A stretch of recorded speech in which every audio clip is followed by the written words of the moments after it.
How's everybody tonight? That's good. I'm terrified right now. You know, Seth asked me, he said, I want you to give your testimony. He said, I don't want you to take any of those funny phrases you like to say. There's a bunch of them, so y'all just hang on. But before I start, is it all right if I just get real? I think that's what the Lord wants me to do. I think to tell my story is to tell of the time where I was running from God, of where I had everything I wanted. I had the football scholarships to go and play football, and it seemed like God took that away from me, and I got bitter and angry. So I said, well, I'm not going to give up my other dream, go to college. I went to Clemson. I was there for a total of 2 years, and in that frame of 2 years, it was miserable. From the outside looking in, it looked perfect. I had the good grades, dean's list every semester, just hundreds of friends up there. I thought I found the right woman for me. But we all know is when you choose to run from God, you're going to feel distant. And I remember at the start of my second semester, I went to Temple Baptist Church. I love this story. I hated it then. Now I love it. But Pastor Steve Hurt, he got up there and he started swinging his finger all around the room, and it felt like it landed right on me. He said, there's someone in here and you're running from God and he's wearing you out. He said, and you just better be doing what he told you. At that moment, I sat probably right back there in the back, how his church is set up, and I shut my Bible. I was like, I'm not doing that. I was like, I've given God everything that he's wanted. I'm going to keep something that I want. Worst mistake ever. You always hear people get up and talk about scars they carry around with them. That's the hard part, is I have to carry that with me, but when I saw the pain, shame, and heartbreak, God saw my story that he gave for me. Anyways, I went on doing what I wanted to do, and it got to a point, December of 2022, you gave a message, December 4th. I remember December 3rd, I looked over and I told her, the girl I was with, and I was like, God's gone quiet. I can't hear him, I can't feel him, so I don't know what to do. Then you got up the next day and you preached on the blank pages in the Bible, 400 years of silence. And you said, just because God's silent don't mean he's there.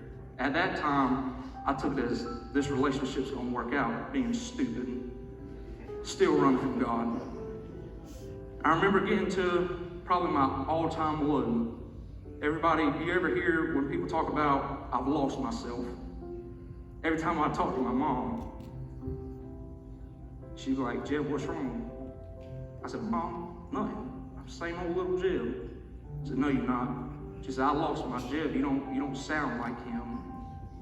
I didn't have the guts to admit I did lose myself. And in that all-time low, I remember sitting every night, sitting in my bedroom, just crying. Couldn't sleep, couldn't eat. Running from God 1,000 miles an hour in every opposite direction he wanted me to go. And I remember sitting there and I was like, man, I don't want to be here anymore.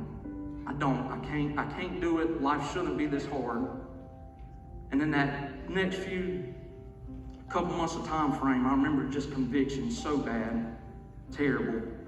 I remember calling my mom. I was sitting right under the walkway where the Clemson Stadium is. That's where I parked every day. I said, Mom, I can't live with conviction. I'm glad she's not the Lord. She don't know what grace is. She said, well, it's time for you to put your big boy pants on and do what God's been calling you to do. I was like, just let me sulk here for a little bit, but she didn't. I remember the time that phrase, those words came out of her mouth. I knew exactly what I've been convicted about. Go ahead, son. Go ahead. I remember picking her up right there in the Tillman Circle, started boo-hoo crying. Just flashbacks of all my dreams going out the window. And in that time, I was angry. but I went back to your message. God's preparing something in my future I had no idea about. I remember finally doing what God called me to do, just brokenhearted by it.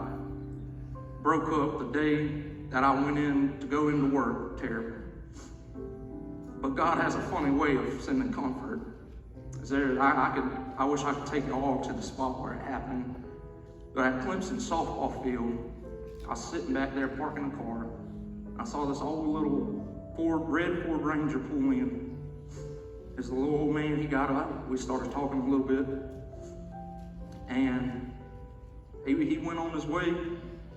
Not even 5 minutes later, he comes back out. He says, son, I can't tell you why God's called me out here to talk to you. He said, but I want you to know he's proud. Tore me up. As he came all the way out, and we talked the whole entire time. He said, he's just proud. I know he is. I wish I could got his name. I can't remember it. I can see his face. I see that little red truck every time I think about it. But I remember going to bed that night, and for the first time in over a year, I went to bed at 8:59, and I woke up at 5:58 in the morning. First time I slept all the way throughout the night, brokenhearted. So everybody knows the great remedy for a broken heart is ice cream. So I woke up the next morning and I went to Walmart. No joke. I thought I broke in. The door was cracked open, so I slid in there. And as I started looking, I saw a rocky road, and I was like, I don't want to be here. Started driving back home. People thought I was crazy. Started driving back home, and I got around Modoc area. And God works in a funny way. I'll say it again. Is that the song, When I Lay My Isaac Down, started playing. He said, when I lay my Isaac down with a broken heart, but my father proud. I was glad there was no cops around. So I'd have been locked up. Boo crying, I looked like a madman. I remember getting home, and I remember looking at my mom and said, I want to go to church. Never been to a young adult service on Wednesday night. She said, all right, let's go. I walk in, first person I see is Miss Lindsay. Started boo-hoo crying all over again. And she was like, Seth, don't get this man away from me. And I remember we went into that back room, and I told him everything. And he looked at me and he said, the hardest things to do in life is usually the right things. And he said, it's kind of funny. It's nothing but divine intervention that you came tonight, because we're doing it on godly relationships. I was like, this is perfect. I ain't got one. It ain't going to apply to me. And I sat, if you ever been into the young adult room, I sat right there in your middle. And then all those people I saw at Clemson started flashing in my head, searching for that answer. And alcohol, and money, and the degree, and the fame. Searching, but not finding. Broke my heart. And I remember at that moment, he said, I know everything I brought you through right now has been hard. He said, but I want you. He said, I got something for you if you just trust me. That's when I accepted the call to the ministry. And everything I've wanted, all my dreams, God, I put it all aside. All my dreams to follow God. Started chasing after him with all that I had. He's like, here you go. That relationship I desired so much with God, he said, here you go. The relationship I'm in now, I didn't pray about it. I prayed. I was like, God, I'm not going to do a relationship coming in. He said, here you go. I don't deserve anything. I don't know what some of you walk in here tonight with. I said, but one of my favorite verses I like to think about is 1 Peter 5:10, and I'll be done, is said, and the God of all grace, who has called us into his eternal glory by Christ Jesus, after that ye have suffered a while, make you perfect, strengthened, established.